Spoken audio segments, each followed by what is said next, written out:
مع سيرة الرسول الأكبر عليه الصلاة والسلام، مع مداح الرسول المنشد حمد السؤالي والعالم وفقط سير رمضان.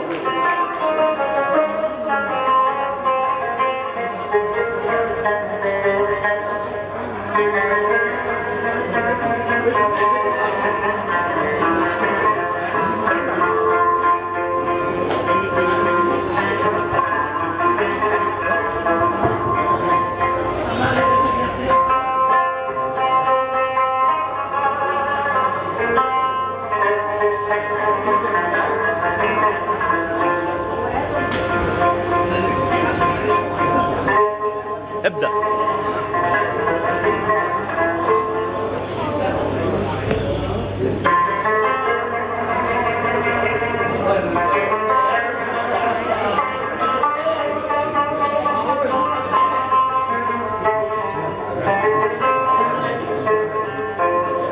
نقفل الشباك يا جماعة، في ناس على المنصة، اسمعوا الناس.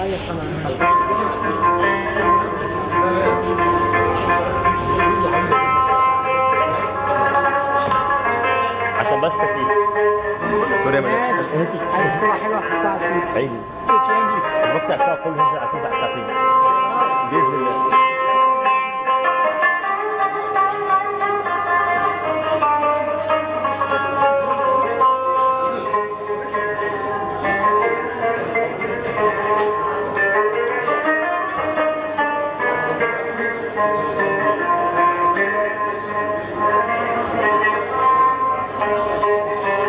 اتكلم وكله هيسمع. قول.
مبرر ترحيب السرور وكل الضيوف الموجودين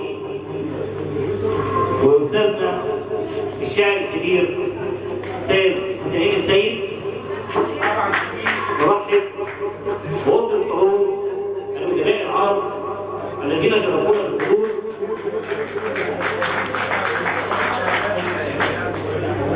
وعلى رأسهم رئيس مجلس إدارة السرور الشاعر الكبير السيد داوود. نرحب بالشاعرة ميرا التيلي وهي بتتعلم السرور والناس جوز السيد، وتحيي للجميع ولكم مني كل التحية، ونلتقي مع الشاعر سيد داوود.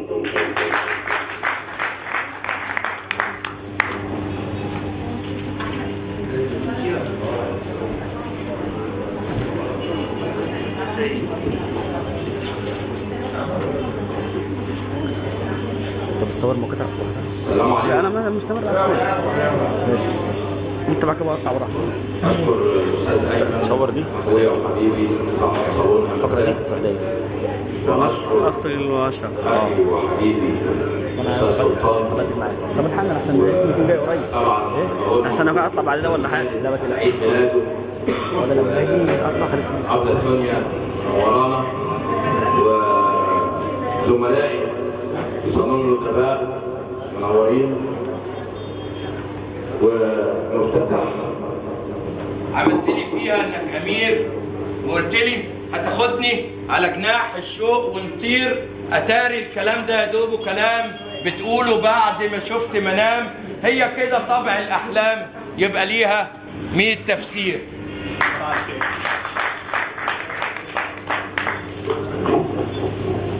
بتقول له حبيتك انت بس ما بحبش حد غيرك، بهواك القلب حس خليه دايما اسيرك، ولا غيرك حد تاني يجي يفرح زماني ما تحقق الاماني وكتر الف خيرك. حبيتك وانت عارف واسال عينيك عليا يا حبيبي، ما انت شايف الشوق وعمايله فيا، ولا غيرك حد تاني يجي يفرح زماني ما تحقق الاماني وكتر الف خيرك. يا حبيبي الحب نعمه لقلوب صافيه وبريئه، سمعني احلى كلمه خلي الاحلام حقيقه، ولا غيرك حد تاني يجي يفرح زماني ما تحقق الاماني وكتر الف خيرك. شكرا. كتر الف خيرك انت والله.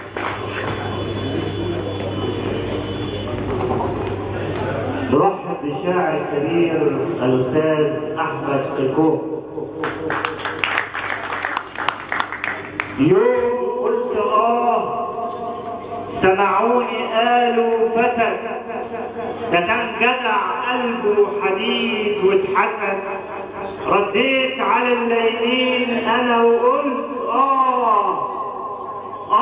لو تعرفوا معنى زئير الاسد، معنى زئير الاسد مع الناقد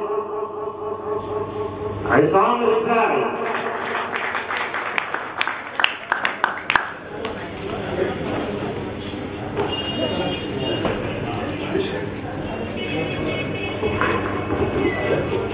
بسم الله الرحمن الرحيم. الحمد لله الواحد الاحد الفرد الصمد لم يلد ولم يولد ولم يكن له كفوا احد. اما بعد، ايها النبيون المشركون، تحيه اجلال وتقدير لهذا الذي يسكن بين صدوركم مضاتي. اقول حينما انطلق انا كاديب لابد ان اعترف ان القصيده تكتبني ولا اكتبها، أن القصيدة تكتبني ولا أكتبها، هي التي تأتيني وأنا أذهب إليها راغما. هذه النقطة الأولى. أما النقطة الثانية حتى لا أطيل عليكم، دعونا